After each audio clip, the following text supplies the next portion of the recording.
meeqa sac waaye maxaa lagu dhahaa luqadda Englishka? halkan waxaa ku qoran what time is it? What time is it? waxaa laga wadaa waa meeqa sac.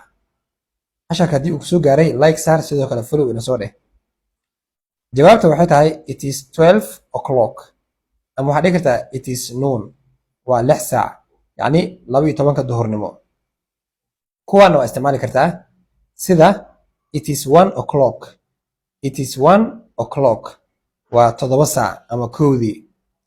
It is 2 o'clock waa 8 saac.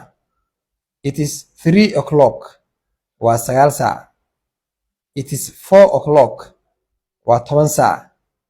It is 5 o'clock waa 11 saac. It is 6 o'clock waa 12. It is 7 o'clock waa 1 saac. It is 8 o'clock waa 2 saac. It is 9 o'clock waa 3 saac. It is 10 o'clock waa 4 saac. It is 11 o'clock waa 5 saac. sidoo kale waxaad dhihi kartaa waa kowdii, waa labadii, waa saddexdii, waa afartii, waa shantii, waa lixdii, waa toddobadii, waa sideedii, waa sagaalkii, waa 10kii, waa 11kii. haddaba sidaad u taqaanid u adeegso.